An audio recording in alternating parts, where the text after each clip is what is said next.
নমস্কার বন্ধুরা, কেমন আছো সবাই? আশা করি তোমরা সবাই ভালো আছো, আমরাও ভালো আছি। রমা মুম্বাই ব্লগে তোমাদের সবাইকে স্বাগত। চলে এসেছি আবার আর একটা নতুন ভিডিও নিয়ে। আজকে আমি তোমাদের সাথে শেয়ার করতে চলেছি দুটো দারুণ interesting healthy and tasty breakfast recipe. Breakfast আমাদের ওয়েট লস বা ওয়েট গেইনের ক্ষেত্রে কিন্তু ভীষণ গুরুত্বপূর্ণ একটা বিষয়। ব্রেকফাস্ট স্কিপ করলে যেমন অসুবিধা, আবার আনহেলদি কিছু খেয়ে নিলেও অসুবিধা। দিনের শুরুটাই এমন কিছু খাবার দিয়ে করতে হবে যা আমাদের সারাদিন ভালো থাকতে, অ্যাক্টিভ থাকতে সাহায্য করবে। তো চলো বেশি কথা না বাড়িয়ে রেসিপি দুটো দেখে নেই। দারুণ interesting healthy and tasty breakfast recipe. প্রথমেই আমি কিছু সবজি কেটে নিলাম। আমি বিনস কেটেছি, গাজর কেটে নিয়েছি, এবার কেটে নিচ্ছি আমি টমেটো। ওয়েট লস করা বা মেনটেন করার ক্ষেত্রে ব্রেকফাস্ট কিন্তু একটা ভীষণ গুরুত্বপূর্ণ ভূমিকা নেয়। সকালের খাবারটা আমাদের এমন হতে হবে যে খাবারে সমস্ত নিউট্রিয়েন্টস বজায় থাকবে। Protein, fat, vitamin, carbohydrates, mineral, fibre, এই সমস্ত কিছু থাকবে যে খাবারে, সেটাই কিন্তু আমাদের জন্য বিশেষ করে দরকার সকালবেলা। কারণ সকালবেলা খাবার খাওয়ার পরে আমরা কিন্তু নানান রকম অ্যাক্টিভিটিতে ব্যস্ত হয়ে যাই, যে কারণে আমাদের প্রচুর এনার্জির দরকার। পেঁয়াজ কাটা হয়ে গেছে, এবার কাটছি আমি ক্যাপসিকাম। সবই আমি একদম ছোটো ছোটো ডুমো ডুমো করে কেটে নিচ্ছি। এর সাথে বেবি কর্ন অথবা ব্রকলিও চাইলে অ্যাড করা যেতে পারে। যত বেশি সবজি অ্যাড করব তত বেশি ভালো। প্রথম যে হেলদি অ্যান্ড টেস্টি ব্রেকফাস্ট রেসিপিটা আমি তৈরি করব সেটা হচ্ছে সাম্বার, তার সাথে ভেজিটেবল উত্তাপাম। তো ভেজিটেবল উত্তাপামের জন্যই আমি সমস্ত ভেজিটেবলসগুলোকে কেটে নিচ্ছি আগে। এইবার কুকারে আমি অড়হর ডাল সিদ্ধ করে নিলাম, বসিয়ে দিলাম কড়াই। এইবার অড়হর ডালটা যেটা সিদ্ধ করে নিয়েছি সেটাকে একটু ভালো করে আমি ঘেটে নেব। পুরো ডালটাকে ম্যাশ করবার দরকার নেই, একটু দানা দানা থাকলে কিন্তু অসুবিধা নেই। দেখো একটু দানা দানা রাখলাম আমি। এইবার আমি এতে পরিমাণ মতন জল অ্যাড করে নেব। এই সাম্বার সকালবেলায় আমাদেরকে কিন্তু প্রচুর পরিমাণে প্রোটিনের সাপ্লাই দেবে, যা আমাদের সারা দিন অ্যাক্টিভ থাকতে অনেক বেশি সাহায্য করবে। কড়াই গরম হয়ে গেছে, দিয়ে দিচ্ছি সামান্য একটুখানি সর্ষের তেল। এইবার তেলের মধ্যে দিয়ে দেবো আমি সর্ষে ফোড়ন।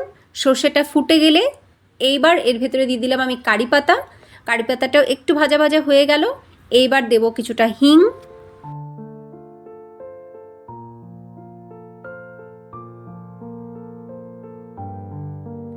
এইবার অ্যাড করছি আমি পেঁয়াজ। পেঁয়াজগুলো দেখো একদম মোটা মোটা করেই কাটা, একদম পাতলা মিহি কিন্তু কাটা নয়, একটু মোটা মোটা পেঁয়াজ রাখতে হবে। আর সাম্বারে যত রকমের সবজি চাও তত রকমের সবজি কিন্তু এতে অ্যাড করা যায়, কিন্তু আমি আজকে কোনো সবজি অ্যাড করব না, শুধু পেঁয়াজ আর টমেটোই অ্যাড করব। তো টমেটোগুলোকেও বড় বড় মোটা মোটা করেই কেটে নেওয়া হয়েছে, মানে একটা টমেটোকে আমি 4টে টুকরো করে নিয়েছি ব্যাস। এইবার এগুলোকে একটু ভাজা ভাজা করে নিচ্ছি। 2 মিনিট একটু ঢাকা দিয়ে রেখে দিয়েছি নরম হওয়ার জন্য, কিন্তু এগুলো গলানোর কোনো প্রয়োজন নেই। টমেটো বা পেঁয়াজ কোনোটাকেই গলাবো না, ম্যাশ করে নেব না। এবার এর ভেতরে আমি সিদ্ধ করে রাখা ডালটাকে অ্যাড করে নিলাম। এবার সাম্বার রান্নার মেইন ইনগ্রেডিয়েন্টস ব্যবহার করছি। প্রথমে একটুখানি শুকনো লঙ্কার গুঁড়ো দিলাম, তারপরে একটু হলুদ গুঁড়ো। এইবার দিয়ে দিচ্ছি আমি বেশ কিছুটা সাম্বার পাউডার। সাম্বার পাউডার না দিলে সাম্বারের টেস্ট আসবে না। তো সাম্বার পাউডার দেওয়া হয়ে গেছে, এবার নাড়াচাড়া করে নিলাম। এইবার আরও দুটো গুরুত্বপূর্ণ জিনিস এতে অ্যাড করতে হবে। তো প্রথমেই অ্যাড করছি আমি তেঁতুল। তেঁতুল আমি ভালো করে ধুয়ে নিয়েছি, আমি ম্যাশ করে নেইনি বা গুলে নেইনি, এটাকে আলাদা করে গুলে তারপরে সেই তেঁতুলের কাত বা পাল্পটাকে ব্যবহার করা যেতে পারে। এবার তেঁতুলটাকে দিয়ে আমি আরেকটু নাড়াচাড়া করে নিচ্ছি।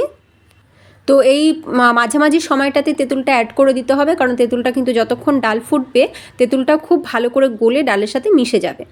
এইবার অ্যাড করবো আর একটা ভীষণ গুরুত্বপূর্ণ জিনিস, সেটা হচ্ছে গুড়। এই যে কিছুটা গুড় নিয়ে নিয়েছি, কোনোভাবেই কিন্তু চিনি ব্যবহার করা যাবে না, ব্যবহার করতে হবে গুড়। আমি সামান্য একটুখানি গুড় এতে অ্যাড করে দিলাম। এই তেঁতুল আর গুড় আর সাম্বার পাউডার, এই তিনটেই কিন্তু সাম্বারের গুরুত্বপূর্ণ 3টে জিনিস। এই 3টে জিনিস সঠিক পরিমাণে ব্যবহার করতে পারলে তবেই কিন্তু সাম্বারের টেস্ট দারুণ আসে। এবার খুব ভালো করে ফুটিয়ে নিতে হবে, আর সাম্বারের কালার কিন্তু একদম চেঞ্জ হয়ে যাবে এই সময়টাতে। যেরকম ঘন চাইছো সেরকম ঘন রেখে নামিয়ে নিতে হবে। তো আমি একটু ঘনই বানাই, একদম পাতলা বানাই না দোকানের মতন। আমি একটু টেস্ট করে নিয়েছি, সব কিছু পারফেক্ট আছে, আমার সাম্বার কিন্তু একদম রেডি। এবার আমি নামিয়ে নেব। এবার সাম্বার একটু ঠান্ডা হোক, ততক্ষণে বানিয়ে নেব গরম গরম উত্তাপাম, ভেজিটেবল উত্তাপাম। তো প্রথমে আমি ইডলি ব্যাটারটাকে বার করে নিয়েছি ফ্রিজ থেকে, কিছুটা ইডলি ব্যাটার রাখা ছিল ফ্রিজে, সেটার সাথে এবার আমি মিশিয়ে নেব যত সবজি আমি কেটে নিয়েছি সেই সমস্ত সবজিগুলো। প্রথমে অ্যাড করছি গাজর।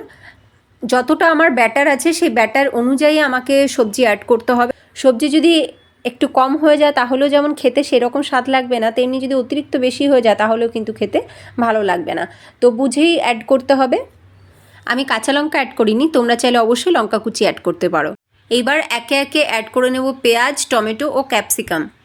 যত বেশি কালারফুল সবজি অ্যাড করব তত বেশি কিন্তু দেখতেও ভালো লাগবে, খেতেও ভালো লাগবে। যেমন আমি এখানে শুধুমাত্র গ্রিন বেল পেপার ইউজ করছি, এর সাথে যদি রেড বেল পেপার এবং ইয়েলো বেল পেপারও অ্যাড করা যেত তাহলে দেখতেও ভালো লাগতো, আবার কিন্তু খেতেও স্বাদ আরও বাড়তো। ইডলি ব্যাটারটা আমাদেরকে কার্বোহাইড্রেট সাপ্লাই করবে, তার সাথে প্রোটিনও সাপ্লাই করবে। আর এই যত রকমের সবজি আমি অ্যাড করছি এই সমস্ত সবজি কিন্তু প্রচুর পরিমাণে ভিটামিন এবং মিনারেলসে সমৃদ্ধ রয়েছে। ভিটামিন সি রয়েছে বেল পেপারে, টমেটোতে। এই সমস্ত কিছু কিন্তু আমাদের জন্য অনেক বেশি হেলদি। তাই সকালবেলা এমনই খাবার খাওয়া দরকার যে খাবার আমাদেরকে অনেক বেশি হেলদি রাখতে, অনেক বেশি অ্যাক্টিভ রাখতে সাহায্য করবে। এবার আমি তাওয়াটা গরম করে নিয়ে তার ভেতরে সামান্য একটুখানি তেল ব্রাশ করে নিয়ে তার ভেতরে দিয়ে দিলাম একটুখানি জলের ছিটা দেওয়ার পরে এইবার আমি সেই তাওয়াতে ব্যাটারটা দিয়ে দিলাম।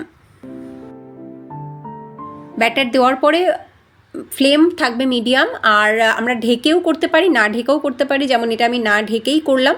তো এরকম একটুখানি যখন জালি জালি হয়ে যাবে, বুঝবো যে উপরটা শুকিয়ে গেছে, তখন আমরা এটাকে উল্টে দেব।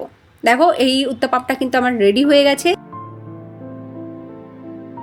আবার তাওয়াতে আমি সামান্য একটুখানি তেল ব্রাশ করে নিচ্ছি। এইবার একটু জলের ছিটা দিয়ে দিলাম। এবার সেম ব্যাটার আমি আরেকবার দিয়ে দিচ্ছি।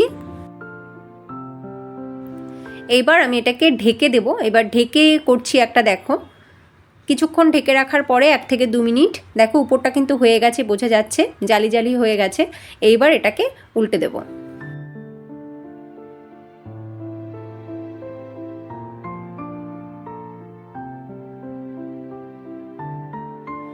এই উত্তাপামটাও আমার রেডি হয়ে গেছে। এবার এটাকেও আমি তুলে নিচ্ছি।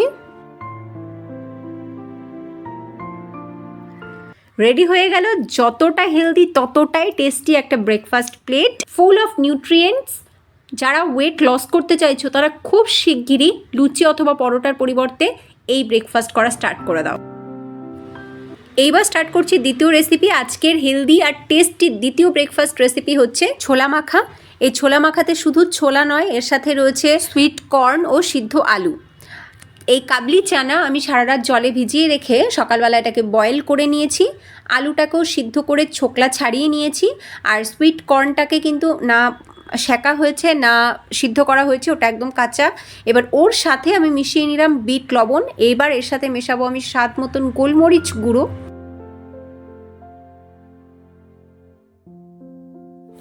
এইবার অ্যাড করছি আমি ভাজা জিরে গুঁড়ো। এই ভাজা জিরে গুঁড়োর পরিবর্তে চাইলে কিন্তু এখানে চাট মশলাও অ্যাড করা যেতে পারে। চাট মশলা দিলেও এর ফ্লেভার কিন্তু খুবই ভালো লাগবে।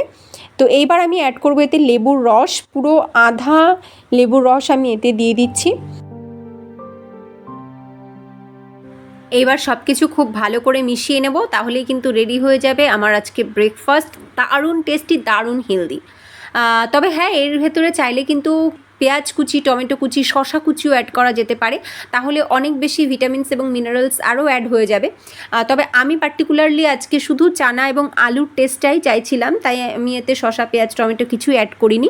ওগুলো অ্যাড করলেও কিন্তু খুবই ভালো লাগবে খেতে।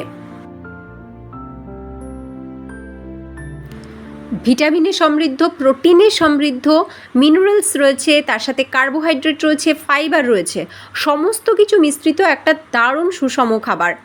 সকালবেলা এই ধরনের সুষম খাবারই কিন্তু আমাদের জন্য প্রয়োজন। লুচি বা পরোটার পরিবর্তে ভেবে দেখো তো, এগুলো অনেক বেশি হেলদি নয় কি? অনেক বেশি হেলদি। যারা ওয়েট লস করতে চাইছো অথবা নিজেদেরকে মেনটেন করতে চাইছো তারা অবশ্যই আনহেলদি জাঙ্ক ফুডের পরিবর্তে এই ধরনের হেলদি ফুড তোমাদের ডেইলি ডায়েটে অ্যাড করে নাও। সকালবেলা খাবারের জন্য অথবা সন্ধে স্ন্যাক্স হিসাবেও কিন্তু দারুণ টেস্টি এবং দারুণ হেলদি খাবার। কেমন লাগলো আজকের এই দারুণ হেলদি আর টেস্টি দুটো ব্রেকফাস্ট রেসিপি? কেমন লাগলো এটা কিন্তু জানাতে একদম ভুলো না, অবশ্যই কমেন্ট করে জানিও। ভালো লাগলে লাইক করো। আর এই ধরনের আরও অনেক হেলদি ও টেস্টি ব্রেকফাস্ট এবং স্ন্যাক্স রেসিপি পাওয়ার জন্য অবশ্যই চ্যানেলটাকে লাইক ও সাবস্ক্রাইব করে সাথে থেকো। দেখা হচ্ছে নেক্সট ভিডিওতে। সবাই ভালো থেকো, টাটা।